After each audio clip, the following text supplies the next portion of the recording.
Salam alaikum az-Zulflaoun, bonsoir. À en croire, le Premier ministre Sefi Ghraib, la révision de la Constitution et de la loi électorale ne serait qu'un exercice technique, presque administratif, destiné à parfaire l'édifice démocratique issu de 2020. Le discours est maîtrisé, le vocabulaire rassurant, les intentions affichées irréprochables. Mais derrière cette mise en scène institutionnelle, la réalité politique algérienne raconte une toute autre histoire. À Alger, le pouvoir disserte sur des articles, des principes et des équilibres juridiques comme si la crise algérienne était d'ordre textuel. Or, le problème n'est pas l'absence de loi, mais leur inanité face à une réalité politique cadenassée. Depuis 2019, le champ politique s'est méthodiquement refermé. Les partis sont neutralisés, l'initiative politique criminalisée, la contestation assimilée à une menace pour l'ordre public. Le pluralisme n'existe plus que dans les discours officiels. Dans les faits, il est toléré à condition d'être inoffensif. Parler de parcours démocratique dans ce contexte relève de la fiction institutionnelle. La Constitution de 2020 est présentée comme un acquis historique. Pourtant, 5 ans plus tard, la participation électorale est atteinte, la classe politique exsangue et la société civile marginalisée. À quoi sert un texte fondamental lorsque son application est sélective et ses promesses constamment différées? Une constitution qui ne protège pas les libertés dans la pratique devient un simple décor juridique. La décision de confier l'organisation matérielle des élections au ministère de l'Intérieur, malgré toutes les garanties verbales, ravive des inquiétudes profondes. Elle rappelle que la rupture annoncée avec les pratiques du passé reste inachevée, voire abandonnée. La confiance électorale ne se décrète pas, elle se construit par des ruptures claires, pas par le recyclage des anciens schémas. Le champ médiatique, lui aussi, est verrouillé. La critique n'est plus un droit, mais un risque. Les lois liberticides pèsent comme une épée de Damoclès sur journalistes, militants, intellectuels et syndicalistes. On ne débat plus, on s'auto-censure. Le journalisme se contente de relayer le discours officiel, pendant que toute voix dissonante est suspendue ou suspectée, disqualifiée ou poursuivie. Le mouvement syndical, autrefois force de contestation sociale, a pratiquement disparu de l'espace public. Non pas parce que les injustices se sont évanouies, mais parce que leur expression est devenue intolérable pour le pouvoir. Une société sans conflit visible n'est pas une société apaisée, c'est une société muselée. Dès lors, la question centrale s'impose. À quoi bon reviser la Constitution dans un pays où les textes ne limitent plus le pouvoir, mais l'accompagnent? Que vaut l'équilibre des pouvoirs quand aucun contre-pouvoir réel n'est toléré?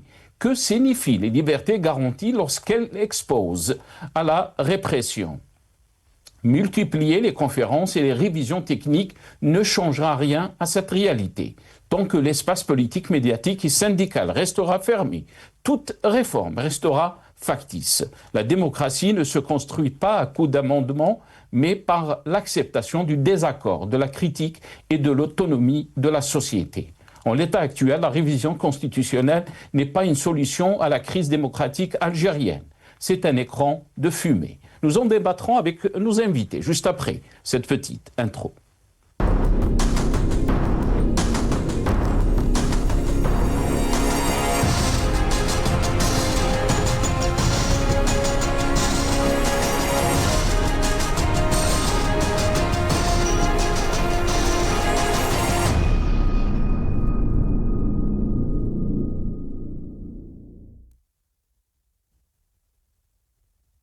Révision constitutionnelle, la réforme sans le peuple. Point d'interrogation sur le titre de notre émission pour ce soir. Et pour en parler, j'ai le plaisir d'accueillir dans cette émission Maître Saleh Debbouz, avocat et défenseur des droits de l'homme. Il est avec nous depuis Bruxelles, via Skype. Maître Saleh Debbouz, marhaba bik. Merci beaucoup d'avoir accepté l'invitation.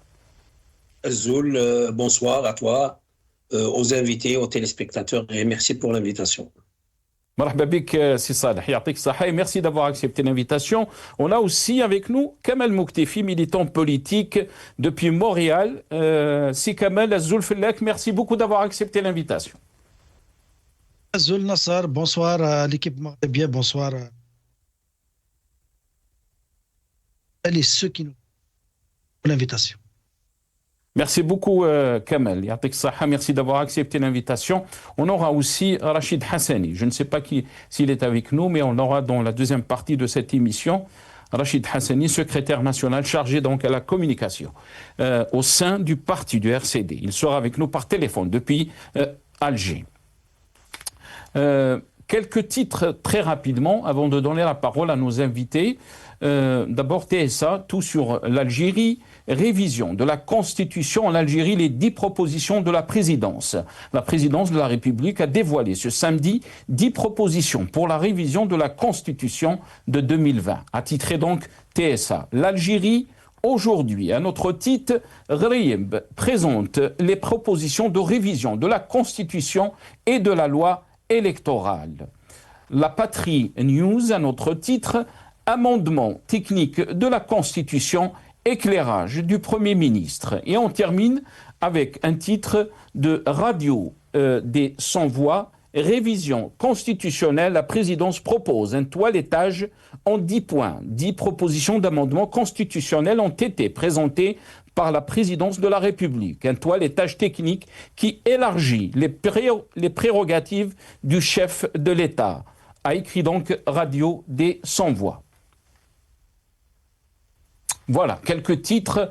On va regarder donc cette petite vidéo, Soundbite One, nos amis de la régie, le NTV donc, qui annonce cette réunion avec le Premier ministre Saïf Gharib, mais aussi le directeur de cabinet de la présidence, Boualem Boualem.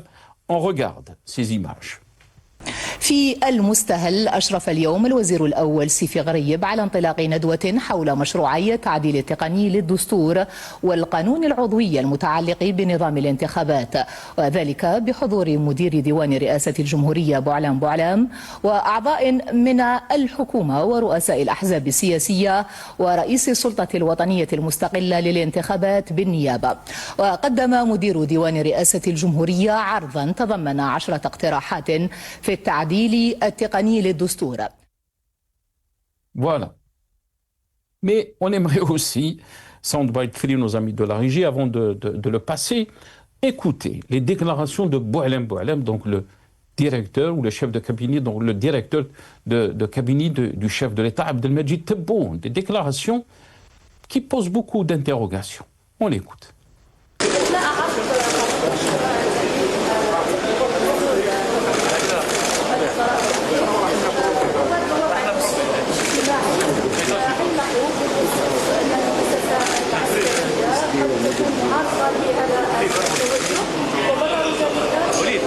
هي بالفعل طرح النقاش على مستوى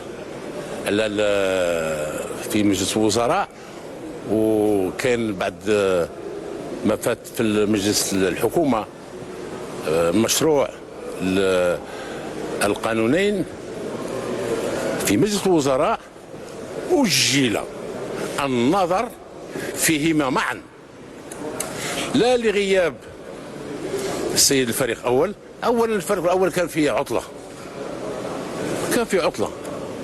عطلة آخر السنة. ثانيا لإثراء هذا المشروعين من قبل الأحزاب، ما عنده حتى دخل. Voilà, donc les déclarations de Boualem Boualem. Maître Salah Debou, je vais commencer cette émission avec vous. D'abord, revenons un peu sur cette proposition de révision de la Constitution et de la loi électorale. On parle de révision technique. Je ne sais pas qu'est-ce que ça veut dire, ce terme, exactement, Maître Salah Debbouz. Est-ce que c'est une technique aussi qu'il s'agit de la politique, faire de la politique? On s'est posé beaucoup de questions, mais on n'arrive pas à comprendre pourquoi donc cette révision technique. Mais ces déclarations de Boualem Boualem aussi posent beaucoup de questions. D'abord sur la situation politique que vit notre pays, mais aussi le rôle de l'armée dans le champ politique. D'abord, j'aimerais avoir votre analyse par rapport à la question de la révision de la Constitution qu'on qualifie de technique et de la loi électorale. Vous savez, ce terme de révision technique, ça me rappelle une réplique de l'apprenti avec l'inspecteur Tahar, quand un jour il lui a dit ça c'est ça c'est scientifique, et l'inspecteur Tahar qui lui dit Yahi, scientifique, c'est pas politique. Donc c'est le même superflu, c'est-à-dire pour éviter de dire révision qui touche aux équilibres des pouvoirs, ils ont inventé ce mot technique pour dire que c'est pas politique. Mais bon, quand vous lisez les 10 propositions, enfin les 10 points, il y a un truc fondamental. Vous avez Tebboune qui va déligner les magistrats sans prendre l'avis du Conseil supérieur à la magistrature. Ça, c'est scandaleux. À quoi bon donc ce Conseil? Pourquoi il existe? Déjà, qu'il soit présidé par le président de l'exécutif, c'est déjà un déséquilibre. Ensuite, il concentrait ça entre ses mains. Et puis, il y a même cette composante du Conseil supérieur à la magistrature qui va être amputée des représentants du Parlement, du Conseil supérieur des droits de l'homme et même du syndicat des magistrats. Ils vont tous quitter ce Conseil, alors qu'il fallait les laisser, et en plus peut-être renforcer avec les représentants des avocats. Ensuite, il fallait que Tebboune quitte le Conseil, c'est-à-dire la présidence du Conseil supérieur à la magistrature, pour consacrer la séparation et l'équilibre des pouvoirs. Pas encore éliminer les autres représentants du Parlement et des magistrats, enfin du syndicat des magistrats et des droits de l'homme, et renforcer les... Ça, c'est le premier point. Qui n'est pas technique, ça. C'est purement politique. Ensuite, il y a le deuxième point qui vraiment, c'est 20 ans en arrière qu'on va revenir, c'est de vider la haute autorité des élections, de ses prérogatives d'organisation, donner ses prérogatives à l'administration et que cette autorité devient un observateur.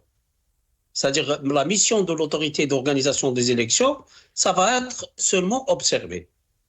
Et donc l'organisation des élections va revenir à l'administration. C'est ça les deux points les plus importants. Je pense qu'ils n'ont pas pu, ou peut-être qu'ils vont essayer de faire passer ça, l'ouverture des mandats. Peut-être c'est pour ça qu'il y a eu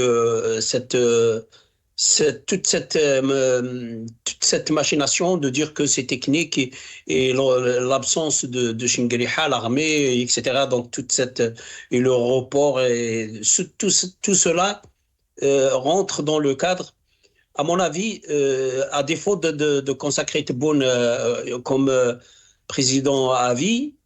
Ils veulent tailler le prochain président sur mesure, une personne qui va remplacer Tebboune, mais qui va être dans la continuité. C'est clairement la démarche, c'est-à-dire ils peuvent pas le cacher. Ils sont en train de préparer la succession, la continuité de l'équipe actuelle, soit avec Tebboune ou avec quelqu'un d'autre, mais le même clan et le même petit groupe qui va verrouiller tout et se maintenir au pouvoir.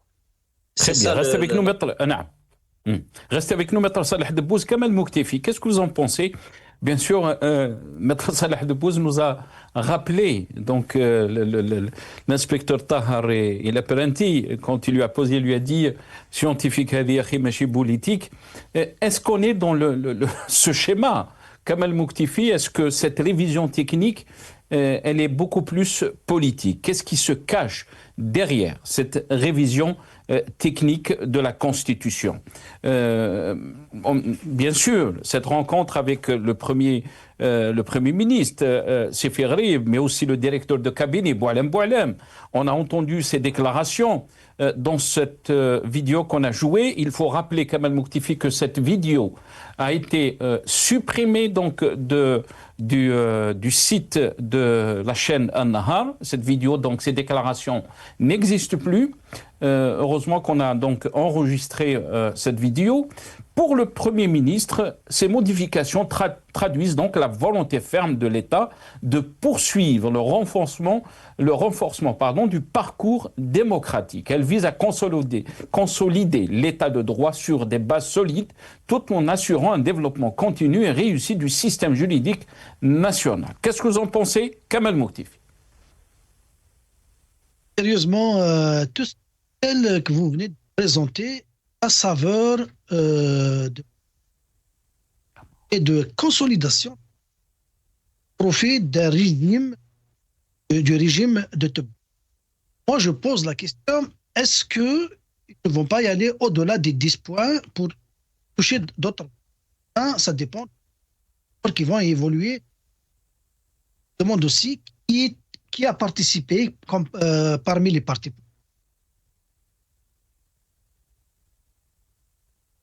Pour les amendements de la Constitution et la préparation de la loi électorale. Au FFS, au RCD, au PT, on ne sait pas. J'ai cherché l'information. Je ne l'ai pas trouvé. Connaissant ce régime depuis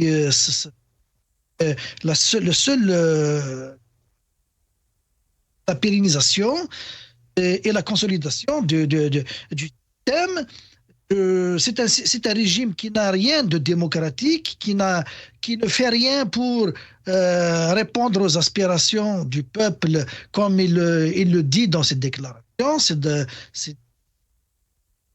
J'assume essentialiser ce régime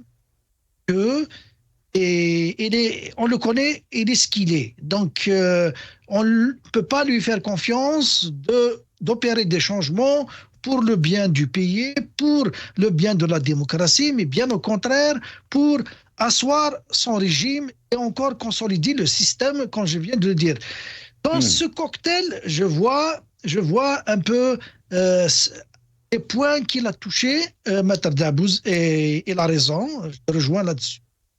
C'est l'après-Tebboune qui est préparée à travers cette révision constitutionnelle.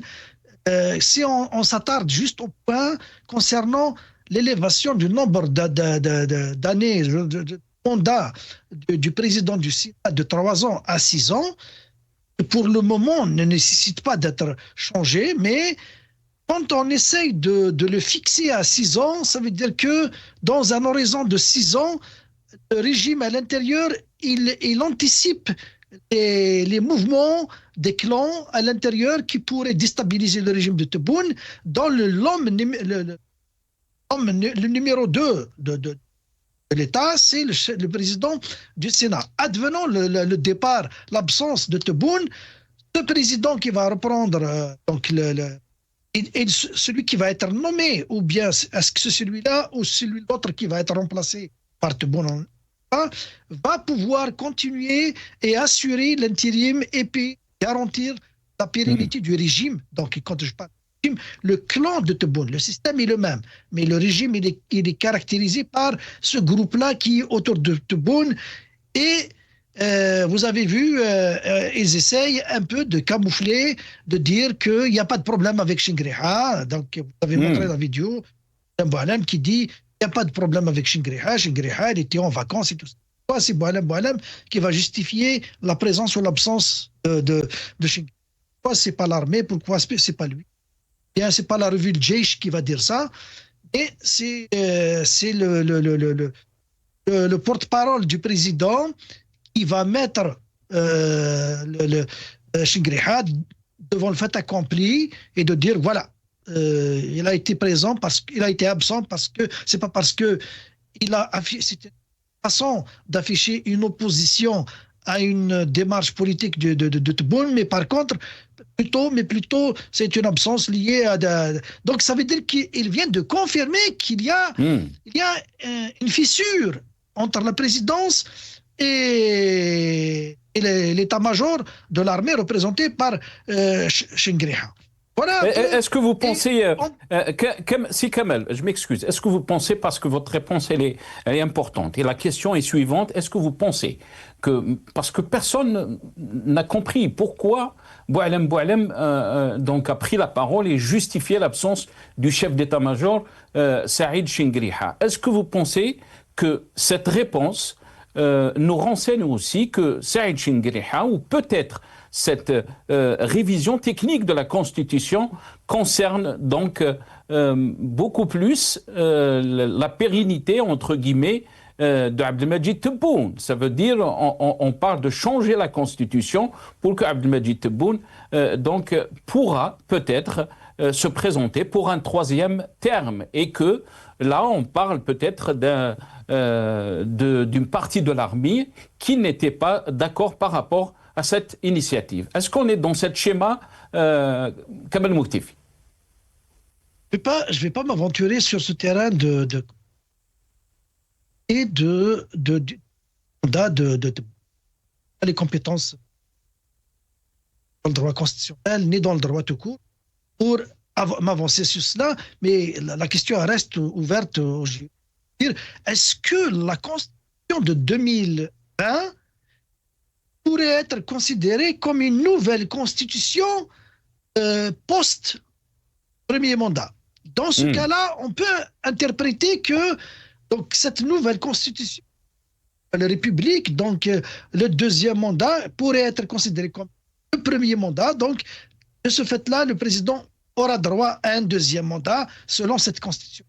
Là, je spécule, je pose plus les questions que j'affirme ce que je dis. Donc, mais il est clair, ils ne peuvent pas le cacher, que la fissure entre la présidence et l'état-major de l'armée représenté par elle est visible, même très très visible, parce que nous ne sommes pas dans le technique, nous sommes ni dans le scientifique, nous sommes dans le politique. Et la politique, comme disent les Anglais, perception is reality. La perception, c'est la réalité. Donc notre perception, c'est celle-là. C'est la fracture qui est très visible entre Chinguiriha et la présidence, et Boualem vient de le confirmer avec ses déclarations. Très bien. Restez avec nous, Kamel Mouktifi. Rachid Hassani nous a rejoint, donc il est avec nous depuis Alger par téléphone. Rappelons que vous êtes secrétaire national chargé à la communication au sein du parti du RCD. Rachid Hassani, bonsoir. Merci beaucoup d'avoir accepté l'invitation. Azoul Fellek, c'est Rachid. Azoul Nassar, bonsoir. Bonsoir à mon ami Kamel Mouktifi. Bonsoir à Maître Dabouz. Salutations à tous les Algériens qui regardent et écoutent le Maghrébien à cet instant. Je vous remercie pour l'invitation, Nassar. Merci beaucoup, Rachid Hassani, d'avoir accepté l'invitation. Rachid Hassani, en tant que parti politique d'opposition, Sifi Gharib a parlé, donc, le Premier ministre a parlé de la révision de la Constitution en la qualifiant de révision technique, Rachid Hassani. Quand je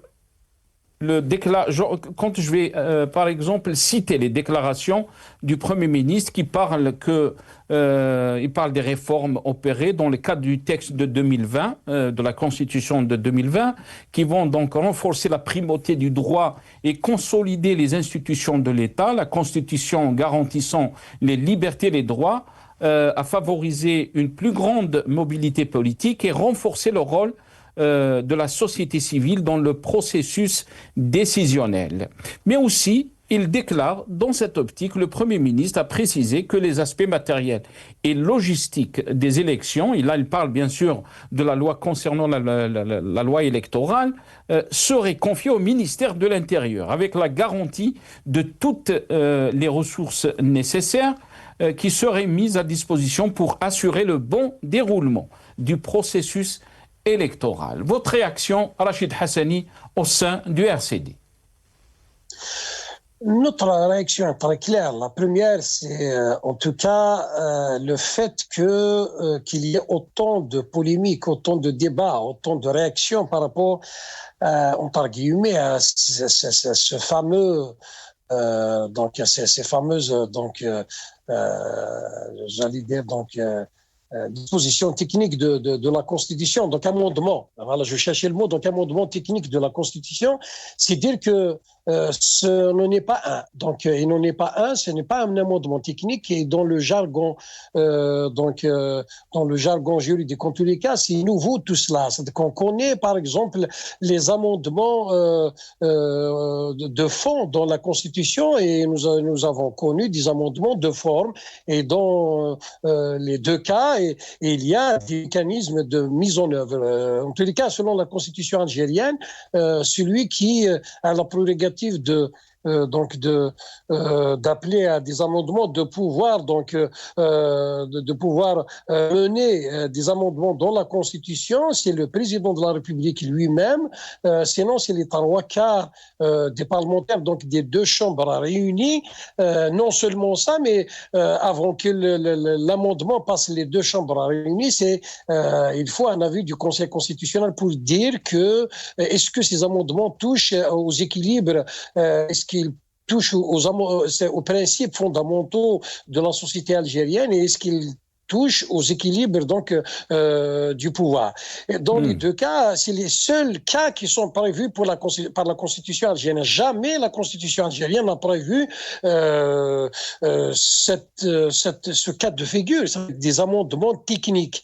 Ça sur le plan de la forme. Sur le fond, effectivement, et ceux qui m'ont précédé l'ont souligné, ceux qui ont commenté ce qui s'est passé aujourd'hui aussi l'ont fait, c'est que effectivement, à l'intérieur, il y a des amendements qui n'ont rien de technique, qui touchent effectivement aux équilibres. C'est-à-dire, bon, je ne dirais pas, je ne vais pas aller jusqu'à dire qu'ils touchent aux équilibres, mais en tout cas qui touchent des questions de fond qui doivent être prises d'un autre angle. C'est-à-dire que c'est au président de la République, c'est au chef de l'État d'appeler à ces amendements, d'appeler les deux chambres pour ces amendements. Sinon, c'est carrément un référendum constitutionnel plutôt un référendum qu'il devrait appeler. Maintenant, par rapport aux déclarations du chef de gouvernement pour plus de démocratie, pour plus d'ouverture, pour plus d'exercice de la démocratie, c'est des discours en tous les cas, c'est du réchauffé que nous avons connu depuis 62, c'est à chaque fois c'est la même rengaine, c'est ce qu'ils ont dit en 2020, c'est ce qu'ils ont dit en 2008, c'est ce qu'ils ont dit en 89. De toutes les manières, aujourd'hui, les Algériens ne sont pas dupes, les acteurs politiques ne sont pas dupes, et nous, en tous les cas, RCD, nous le vivons chaque jour, les entraves, nous les vivons chaque jour, il n'y a pas de démocratie, il n'y a pas de suffrage universel, et donc il n'y a pas de liberté d'expression, il n'y a pas de liberté de la presse. D'abord, ce pouvoir gagnerait en tous les cas à déjà respecter ses propres lois, les lois déjà existantes avant d'en pondre d'autres, avant d'en créer d'autres, avant d'en faire d'autres. Il faut d'abord qu'on cesse de triturer la Constitution, qu'on cesse de transgresser la Constitution, parce que la Constitution dit explicitement que le pouvoir, la liberté d'expression, la liberté d'opinion, la liberté d'exercice politique est un droit inaliénable, est un droit pour tous les Algériens. Aujourd'hui, force est de constater que beaucoup d'Algériens, beaucoup de journalistes, beaucoup de militants politiques sont en prison, sont intimidés, sont entravés dans leur action. Et nous en tout cas RCD, on fait partie de ceux qui sont entravés dans l'exercice de leur mission politique, des activités politiques. Je vais vous lire un titre, Rachid Hassani. Vous n'étiez pas avec nous donc, au début de cette émission. Radio des Sans-Voix, qui a titré donc 10 propositions d'amendements constitutionnels ont été présentées par la présidence de la République. Donc un toilettage technique qui élargit les prérogatives du chef de l'État. Et là, bien sûr, se posent beaucoup de questions par rapport donc au pouvoir du chef de l'État et par rapport aussi à ces amendements ou ces donc changements au niveau de la Constitution qu'ils ont qualifié de technique. Est-ce que vous pensez qu'il y a un lien entre cette révision technique de la Constitution et l'absence du chef d'état-major dans le dernier donc, Conseil des ministres? En tout cas, les tiraillements au sommet, c'est un secret de polichinelle. Tout le monde sait qu'il y a des tiraillements au sommet. Le pouvoir algérien a toujours fonctionné comme ça. Elle a toujours fonctionné par rapport aux équilibres du régime et non pas par rapport aux équilibres de la société. Donc, dès que l'absence du chef de l'état-major pouvait donc répondre à cette question, c'est un pas que je ne saurais en tout cas franchir. Mais en tous les cas, une chose est certaine, c'est que nous sommes dans un pays où tous les amendements qui sont opérés, toutes les positions toutes les décisions qui sont prises, ce sont des décisions d'une manière générale sur ce plan en tous les cas politique et sur le plan institutionnel. C'est des amendements pour des réaménagements internes au système et pour un peu pérenniser et régler les questions qui se posent au régime, mais qui ne se posent pas à la société algérienne, qui ne se posent pas en tous les cas au peuple algérien. Donc ces amendements techniques, c'est clair, en tout cas c'est pour tous les acteurs politiques, pour tous les observateurs, y compris pour le RCD, pour le peuple algérien. Ce sont des amendements qui répondent beaucoup plus à des équilibres de régime, à des équilibres, à des projections du régime, de succession du régime, et non à répondre en tous les cas aux aspirations des Algériens, parce que de toutes les manières, les aspirations des Algériens sont très bien exprimées pendant le Hirak et à maintes reprises et à maintes occasions. Le peuple algérien aspire à la démocratie, aspire à l'état de droit, aspire à ce qu'il puisse s'exprimer librement son opinion et en tout cas ses idées. Le peuple algérien aspire à ce qu'on ait un régime où les partis politiques démocratiques ou les partis politiques tout court puissent, en tous les cas, avoir la latitude de mobiliser, sensibiliser le peuple algérien, de pouvoir, en tous les cas, décliner leur programme et permettre au peuple algérien, en tout cas, de choisir parmi eux le meilleur qui puisse les représenter. C'est ce qu'attendent les Algériens aujourd'hui. Ils attendent à ce qu'il y ait, en tous les cas, un cap sur le plan du développement économique, du développement social. C'est ce qu'attendent les Algériens. Ils n'attendent pas les manœuvres du Sérail. En tout cas, pour la majorité du peuple algérien, ces manœuvres, ce sont des manœuvres du Sérail, ce sont des raménagements du Sérail qui n'alternent pas, en tout cas, le quotidien difficile des Algériens, le quotidien difficile sur le plan politique, sur le plan de leur liberté, sur le plan du mouvement, sur le plan social, sur le plan du travail, sur le plan économique. Voilà ce qu'on peut, en tout cas, dire au RCD. Au RCD, nous avons toujours exprimé, nous avons toujours dit que les clans au pouvoir sont le problème, ils ne sont jamais la solution. En tout cas, la solution, c'est de s'éloigner de cette opacité d'exercice de pouvoir, c'est de retourner au peuple pour qu'on puisse tirer sa légitimité et puisse donner à nos institutions une légitimité qui leur permettra en tous les cas d'exercer le pouvoir et de se charger, en tout cas d'accomplir leur mission dans les meilleures conditions possibles pour répondre en tous les cas aux aspirations et aux espérances des Algériens. Voilà ce que nous pensons en tous les cas à RCD. C'est un débat c'est un débat en tous les cas qui concerne beaucoup plus le régime, ses affidés, la clientèle, ceux en tous les cas qui sont concernés par les réaménagements internes au système. Ils ne concernent pas en tous les cas le peuple, ils ne concernent pas en tous les cas les Algériens dans leur grande majorité qui attendent plus un changement radical à ce système, un changement de paradigme et un changement en tout cas de vision politique qui puisse apporter du changement, puisse apporter du développement pour les Algériens. Rachid Hassani, très très rapidement, 10 secondes parce qu'on est pressé par le temps.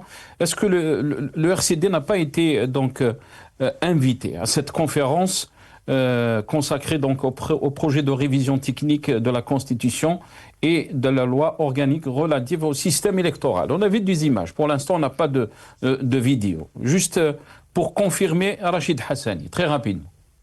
Oui, nous ne sommes pas en tout cas conviés à cette rencontre et en tout cas c'est une rencontre où on a invité beaucoup plus les partis qui partagent avec le pouvoir les visions du pouvoir et ils n'ont pas jugé utile en tout cas d'inviter un parti comme le RCD qui a affirmé plusieurs fois ses positions d'opposition en tous les cas à ces réaménagements, à ces petites en tout cas mesurettes et à ces petites réformettes qui intéressent beaucoup plus le régime que le peuple algérien. Très bien. Merci beaucoup, Rachid Hassani. Je rappelle, vous êtes secrétaire national chargé donc à la communication au sein du RCD. Merci à vous. Maître Saleh Debbouze, je reviens à vous. Si donc cette révision de la Constitution et la loi électorale sont approuvées, est-ce qu'on parle d'une fermeture totale? Est-ce que la boucle est bouclée en termes politiques? Non, la boucle est bouclée depuis longtemps, depuis l'époque de Bouteflika. C'est-à-dire maintenant, la boucle est doublement bouclée. Moi, je pense que les jeux sont faits, les dés sont jetés. C'est une question maintenant de bagarre au sein des sereilles des institutions de l'État. Ce n'est pas c'est qui parmi les gens qui sont à l'intérieur des institutions de l'État qui pourra écarter plus d'adversaires admis dans les salariés de l'État. Ce n'est pas l'ouverture vers d'autres compétences, vers le peuple. Non, c'est la guerre intestine. C'est une guerre intestine. C'est-à-dire ça, c'est une question de règlement de compte. Mais en fin de compte, ça concentre encore plus les pouvoirs entre les mains de certains. Vous savez, quand tout à l'heure, Hassani a dit chef d'état-major, ça m'a fait sourire parce que j'ai imaginé que son vis-à-vis, c'est-à-dire Tebboune, il devient chef d'état mineur, ce que j'appellerais moi état mineur. Parce que là, on a l'armée qui détient le pouvoir par la force et on a la présidence qui représente une vitrine civile qui essaye de faire des siennes, d'arracher quelques positions ou de placer quelques éléments d'un clan qui s'est retrouvé au sein de la présidence et qui essaye de se pérenniser.